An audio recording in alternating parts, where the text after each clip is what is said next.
حضرت زکریہ علیہ السلام بات سے بات چھٹک جاتی، لیکن میں واپس پکڑنے کا عادی ہوں، پھر اصل جگہ پر پہنچنے کا بھی مزاج رکھتا ہوں، کوشش کرتا ہوں۔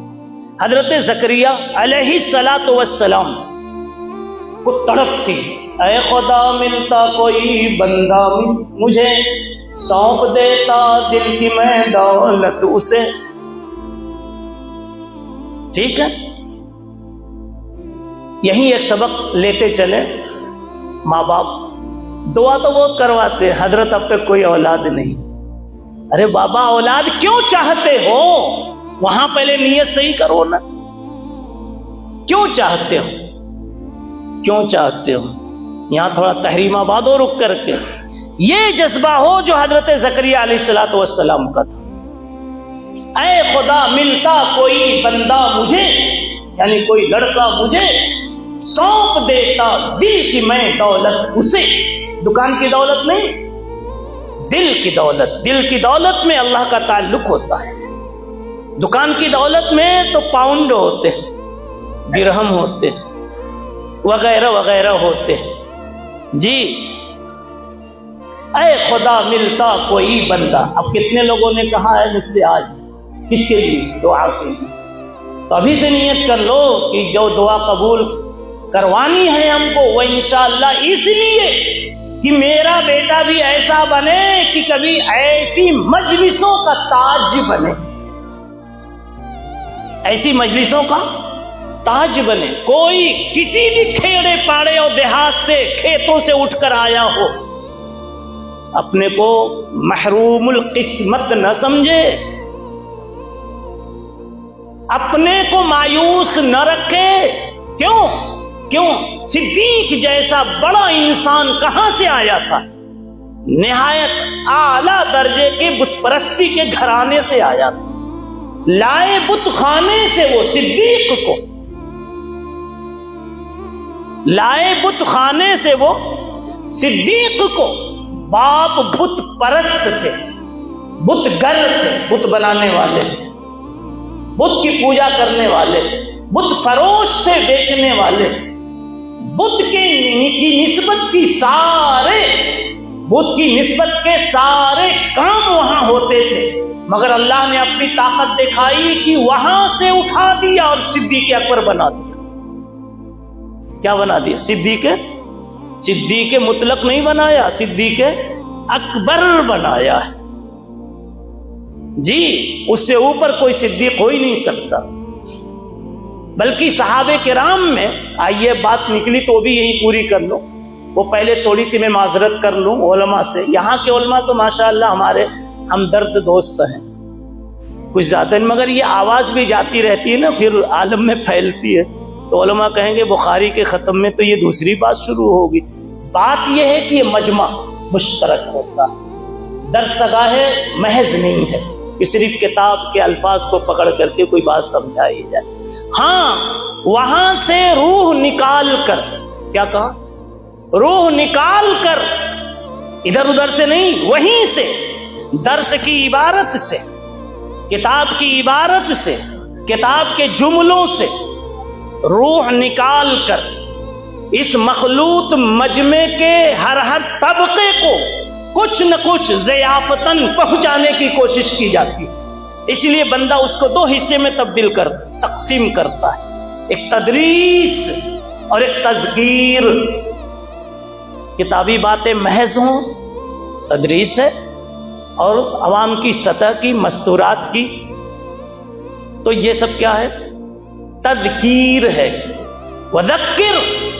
وذکر فإن الذکر تنفع المؤمنین، ان کو بھی تو، المؤمنین کو اور المؤمنات کو بھی تو فائدہ پہنچانا ہے۔ اس لیے میں اس ٹکڑے پر بھی رک گیا، اللہ نے بات شروع کروا دی۔ بچے بناؤ لیکن جذبہ پہلے بناؤ۔ میرا بچہ کیوں بنے گا؟ میں کیوں ماں بنوں؟ صاف صاف بولو نا جی، بولنے میں کیا جاتا ہے جی؟ جس دن کہہ رہے تھے میں نے قبول کیا تو قاری صاحب آپ کو شرم نہیں آئی، آج بول رہا ہوں تو آپ کو شرم آ رہی۔ اب مسجد میں سب کے سامنے کہہ دیا حضرت نے، میں نے اس کو قبول کیا، میں نے اس کو بلکہ نام لے کے کہا میں نے عائشہ کو قبول کیا. اس لیے یہاں بھی کھل کے قبول کیجئے جو باتیں کہہ رہا ہوں. جی حضرت کیا کہہ رہا تھا میں؟ بچہ بناؤ، دعائیں مانگو، دعائیں کرواؤ، لیکن اس کے پیچھے جذبہ بھی اسی دعا میں شامل ہونا چاہیے. اور کیا جذبہ؟ یہی جذبہ جو میں کہہ رہا ہوں حضرت زکریا علیہ السلام کی دعا سے جو جذبہ مل رہا ہے، وہ اللہ سے مانگ رہے ہیں اے اللہ کوئی بندہ مجھ کو ملتا، کوئی لڑکا ملتا تو میں سینے میں جو علم نبوت رکھتا ہوں وہ دے کے جاتا تاکہ فیضان نبوت سے امت سیراب ہوتی رہتی. دیکھیے جذبہ کتنا اونچا. دکان میری سجتی رہے، چلتی رہے، پوتوں کے مکان بنتے رہے، نواسے گاڑیوں میں پھرتے رہیں، یہ بھی ایک نیت ہے. یہ بھی ایک نیت ہے. مولانا بازار میں گھاٹا کھانے کے لیے کون دکان کھولتا ہے؟ کوئی کھولتا ہے؟ ارے ٹوکرا لے کر کے بھی کوئی بیچتا ہے تو چاہتا ہے کہ 40 کا 140 بنا کے گھر جاؤں. 40 کا 100 اسی لیے تو کہ 40 کا 4 بنا کے جاؤں، 40 کا 140 بنا کے جاؤں، 400 بنا کے جاؤں. تو ہم کو بھی چاہیے جب دعا کا ہاتھ اٹھائیں نا تو وہ مانگے جو مانگنا چاہیے. اے خدا ملتا کوئی بندہ مجھے. میں جانتا ہوں حضرت مولانا غلام محمد صاحب استانوی نور اللہ مرقدہ کہ چمکنے کے پیچھے بہت ساری باتیں ہو سکتی ہیں، لیکن میں جانتا ہوں کہ ایک دعا تو ان کے والد صاحب، ان کے والد صاحب بہت ہی رونے دھونے والے تھے. عالم نہیں تھے لیکن بہت رونے دھونے والے تھے. اور حضرت مولانا قاری صدیق صاحب رحمۃ اللہ علیہ کے آنسوؤں نے ان کو اور چمکایا تھا. بہرحال ہمارے حضرت مولانا الیاس صاحب دامت برکاتہم کو کن کن کی دعائیں کام کر رہی ہیں؟ کہہ لو ولی کامل قطب عالم حضرت شاہ عبد القادر رائے پوری رحمۃ اللہ علیہ، مفکر ملت مفکر اسلام حضرت مولانا ابو الحسن علی میاں ندوی رحمہ اللہ، اور فدائے ملت حضرت مولانا اسعد مدنی صاحب رحمہ اللہ وغیرہ وغیرہ. نہ معلوم جی، ہمیں نہیں پتا کہ کس کس کی فکر سے کیا کیا بنا ہے. تم مدرسے آتے ہو نا، گاؤں کا کوئی بوڑھا آدمی دکان پر بیٹھا ہوا بھی دیکھ لیتا، کہتا ہے بیچارہ روزانہ پیدل چل کر 1 کلومیٹر آتا ہے، اللہ اس کو نواز دینا. وہ انتہائی مخلصانہ دعا ہوتی، سمجھا؟ ادھر کسی کا ذہن نہیں جاتا، سمجھا؟ کس نوعیت کی، کس رجل کی، کس شخص کی دعا نے آپ کا کام بنایا ہے، ہم کو آپ کو اس کا پتہ نہیں ہے. اسی لیے دعا میں یہ بھی کہو اللہ جس نے ہمارے اوپر کسی نوعیت کا احسان کیا ہے، درہم و دینار سے کیا ہے، اپنے قدم سے کیا ہے، اور اپنے میٹھے بول سے کیا ہے، یا یہ کہ دل کے جذبات اور دعاؤں سے کیا، اللہ سب کے احسان کا بدلہ تو ہی دے دینا. خیر، میں جو کہہ رہا تھا یہ مجمع عوام خواص دونوں کا ہے. ہم سب کو چاہیے کہ ہم پہلے جی اپنے گھروں میں بھی اچھے رجال پیدا کرنے کی فکر پیدا کریں. انشاءاللہ جذبے کی بنیاد پر اللہ کے فیصلے لکھے جاتے رہیں گے. آپ میں جذبہ پیدا ہوا تو انشاءاللہ دیر سویر ضرور اس کا ثمرہ دنیا میں ہے تو دنیا میں، نہیں تو قبر میں آپ کو دکھایا اور پہنچایا جائے گا. میں کہہ رہا تھا عالمگیر بات پوری نہیں ہوئی.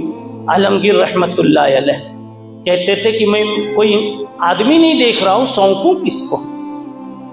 حضرت زکریا رحمت اللہ علیہ بھی دعا مانگ رہے تھے اس جذبے سے کہ میرے پاس میرا علم نبوت دنیا میں رہے اور لوگ فیض اٹھاتے رہے. یہاں سے جو میں سبق دینا چاہتا ہوں وہ یہ کہ ہم سب کو بھی باپ بننا ہے تو اسی جذبے سے بننا ہے، ماں بننا ہے تو اسی جذبے سے بننا ہے. ایک سبق یہ ہو، بہت ساری مستورات ہوں گی جن کو ابھی ماں بننے کا شرف حاصل نہیں ہوا. کئی اس میں بیٹھے ہوں گے جو بچیوں کے تو باپ ہیں، لڑکوں کے باپ نہیں بنے اب تک. کئی اس کے برعکس بھی ہوں گے کہ لڑکوں کے تو باپ بن گئے، ماں بن گئی، لیکن ان کے گھر میں کوئی بچی نہیں ہے. جو بھی تقاضا ہو اللہ کی نسبت سے جوڑ کر تقاضا ہونا چاہیے، اور جتنے اچھے جذبات ہوتے ہیں اتنی اچھے اوپر کے فیصلے ہوتے، اتنی جلدی اس کے ثمرات، اس کے نتائج ظہور پذیر ہوتے. کوئی پیسہ مانگے اور آپ کو لگے یار یہ تو اسی جائے گا، پان کھا کے تھوک دے گا، آپ دیر میں نکالیں گے.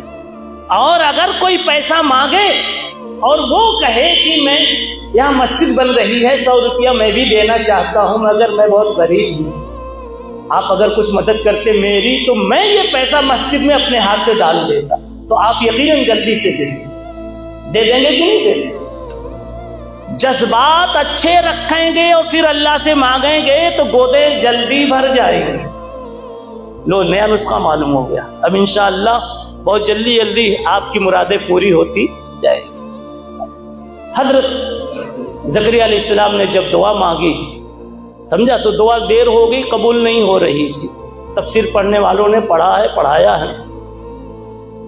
ایک دن دیکھا کہ ایک خاتون حضرت مریم بغیر موسم کے پھل کھا رہی. بازار میں کہیں وہ پھل نہیں، درختوں پہ کہیں پھل نہیں. آیا کہاں سے؟ انا لکے ھذا. انہوں نے کہا ہوا من عند اللہ. قالت ہوا من عند اللہ. آپ ذرا میرے ساتھ کبھی کبھی بول دیا کرو جی، تو میں آپ ہی کو دیکھوں گا، ورنہ ادھر دیکھ رہا ہوں، پوری تقریر یہاں جا رہی. قالت ہوا من عند اللہ. پھل کہاں سے آیا؟ اللہ کے پاس سے. دیکھیے ایمان کے اتنے درجات، اسی لیے بخاری شریف میں کتاب الایمان میں گھٹنے اور بڑھنے کی باتیں پڑھائی جاتی. ٹھیک ہے، اتنے درجات اس میں بھی ہیں کہ نبی یقین کے اور ایمان کے ایک مقام پر پہنچ چکا ہوتا ہے، اگلا درجہ اس کے سامنے ابھی باقی ہوتا ہے. اس کے اعتبار سے حضرت زکریا علیہ السلام نے جب بے موسم پھل کھاتے دیکھا تو ان کا دماغ گیا ایک دوسرے یقین کی طرف، اور اوپر والے یقین کی طرف، اور اونچے تعلق کی طرف. اور اللہ سے کہا اے اللہ، آج مجھے راز معلوم ہو گیا، تجھ سے کیسے لینا، تجھ سے کیسے لینا مجھے پتا چل گیا. ہاں تو بے موسم بھی دیتا ہے، اللہ تیری شان ہے، تو بے سیزن بھی دیتا ہے. یا اللہ تیری، سمجھے ذرا جملوں کے مزے لیجئے، یا اللہ تو بے سیزن بھی دیتا ہے. مانا کہ میں بڈھا ہو گیا، بے سیزن ہو گیا، لیکن بے سیزن دینا تیری شان ہے، بے سیزن دینا تیری شان ہے میری آنکھوں کے سامنے.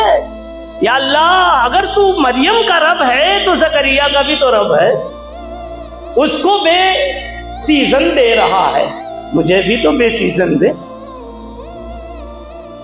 اب یہی پوری بات کر لوں تو عورتوں کو تو کام کی ہو جائے گی، لیکن آپ کہیں گے مستورات میں بیان ہو گیا یہ تو بخاری. مگر کیا کریں، امام بخاری کی اماں بار بار یاد آ رہی. جی حضرت، بخاری کو سرما اتنا خوبصورت کس نے لگایا؟ ان کے ابا تو تھے نہیں، چلے گئے تھے. یہ سرما کس نے سجایا؟ کیا عام ماؤں کو ایسا سرما لگانا آتا ہے؟